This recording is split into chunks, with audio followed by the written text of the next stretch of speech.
The South Simcoe Theatre, a small-town community theatre located in the heart of Cookstown, Ontario, has been putting on productions for over 50 years. The old town hall building they operate out of is over 150 years old and was built in 1867. I knew this space was special from the moment I first stepped through the door.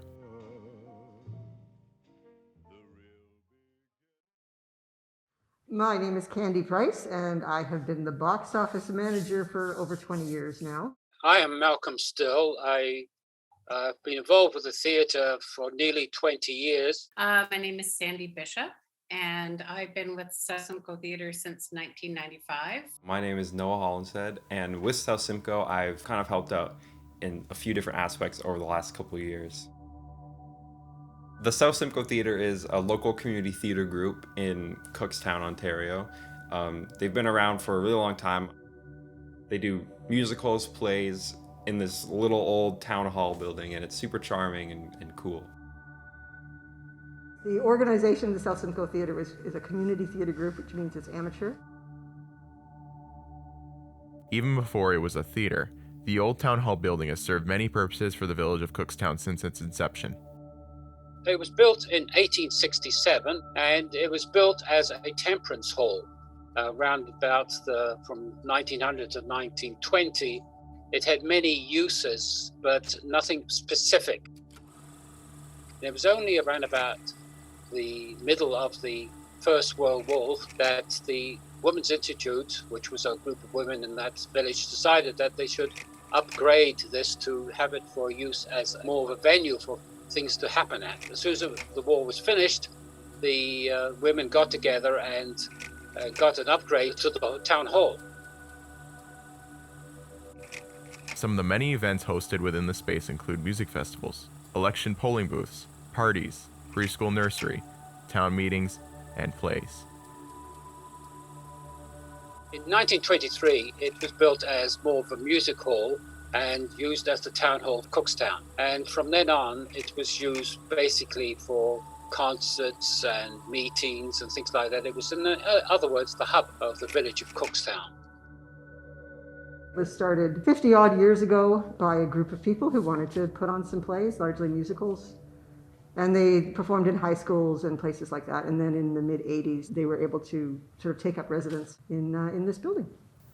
Yeah, it's sort of always changing a little bit, but always retaining its character, because that's important.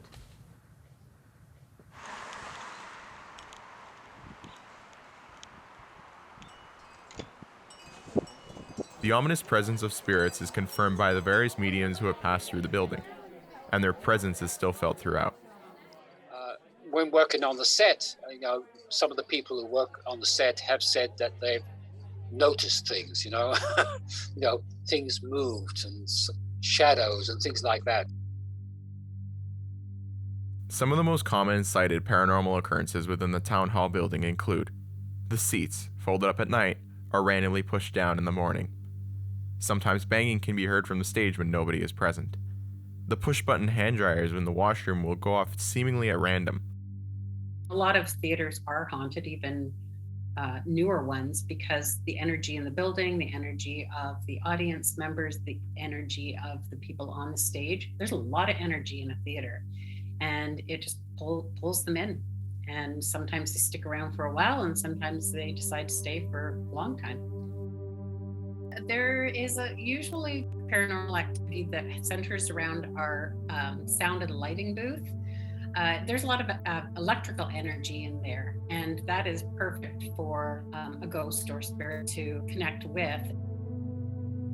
If you're alone in the theater downstairs, or just there's one or two people working, that's when you tend to hear things upstairs, and it'll sound as if people are working or walking around, and the place is completely empty. No matter what theater you're in, there's something about theaters that, like, the second you turn the lights off, you're just like standing on like an empty stage or like just looking out over. I think it's something about, usually because the place is filled with people, it just feels weird to be in there when it's just completely empty and dark. But I know I've heard stories about just like lots of weird things happening, like bathroom taps going on in the middle of the day, paper towel being like thrown over the place, props that just go missing in the middle of a show for like no good reason. Well, interestingly, they're for the people who can perceive them. They are individual people. This person has a name and a history and an ethnic identity and is sometimes a child. It can be quite moving when you get past the idea of paranormal and fun, and it's like TV shows and stuff, and you think of it as real people who just haven't been able to move on. It gets me a little teary, really. You know, to think, okay, well, what is the trauma? Why is this person stuck? I personally know some of the people who feel they have experienced those things and who are sensitive to whatever that is, and I have no reason to disbelieve them. So I find it really interesting. I love the stories they tell of the spirits they've encountered and what those spirits think of us.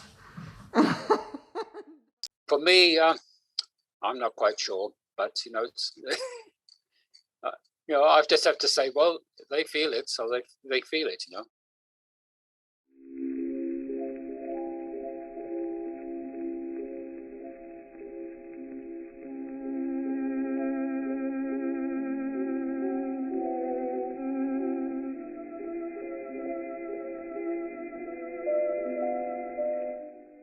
I think what continues to draw me back there is just the uniqueness of the space, of the people, and like the quality of the shows is always just super high. Everyone takes it really seriously. It's also just the intimacy of, you can't have a massive cast with any show at South Simcoe because it just doesn't work. It's too small of a space.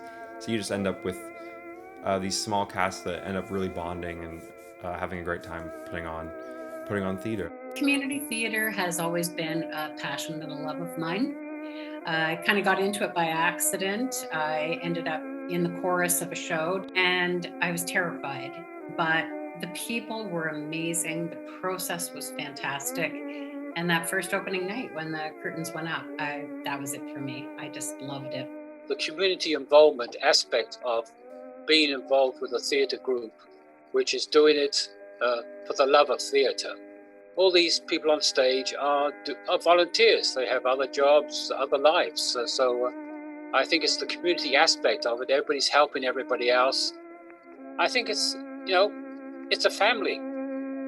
So it's a chance for people who are good at it to get a chance to do it while they're earning a living doing something else that hopefully they also love. It's a chance for people who've never done it to try it, to just say, hey, I want to do that. And everybody in between. There's definitely some kind of like feeling you get in South Simcoe that is that you can't really explain. I don't know what it could be from, but whether it's like paranormal life or whether it's just being in this building that has so much history, there's something like that you can't quite touch on that makes you feel a certain way when you're in that building.